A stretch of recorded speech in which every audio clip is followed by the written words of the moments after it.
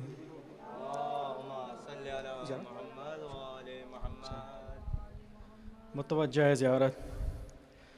السلام علیکم ابا عبداللہ الحسین، السلام علیکم ابن رسول اللہ، السلام علیکم ابن امیر المومنین و امام المتقین علی حجت اللہ، السلام علیکم ابن فاطمہ ہزارہ سیدت النساء العالمین، السلام علیکم ابن خدیجۃ الکبریٰ، السلام علیکم سید الشہداء، السلام علیکم ابو الفضل العباس جمیع شہداء کربلا ورحمۃ اللہ وبرکاتہ، السلام علیکم یا غریب الغرباء، السلام علیکم معین الضعفاء والفقراء، السلام علیکم مغیث شیعۃ الزوارف یوم الجزاء، السلام علیکم انیس النفوس، السلام عليك يا شمس الشموس يا أيها المدفون بأرزيتوس السلام عليك يا السلطان الأرب والأجم يا أبو الحسن علي بن موسى الرزا راضي بالقدر والقضاء ورحمة الله وبركاته السلام عليك يا صاحب العصر والزمان علمان علمان علمان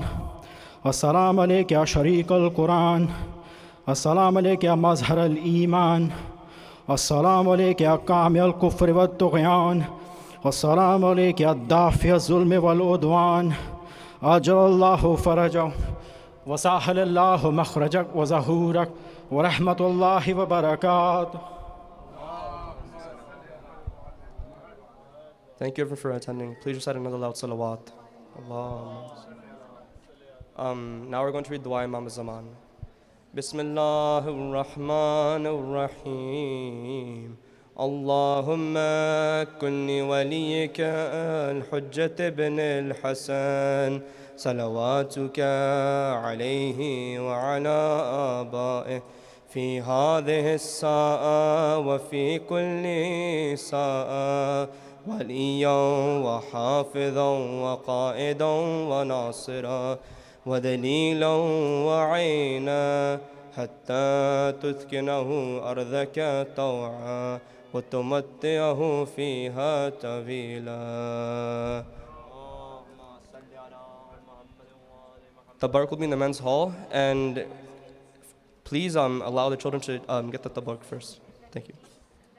And then ladies, and then the men's. We are going to the last one. Yeah.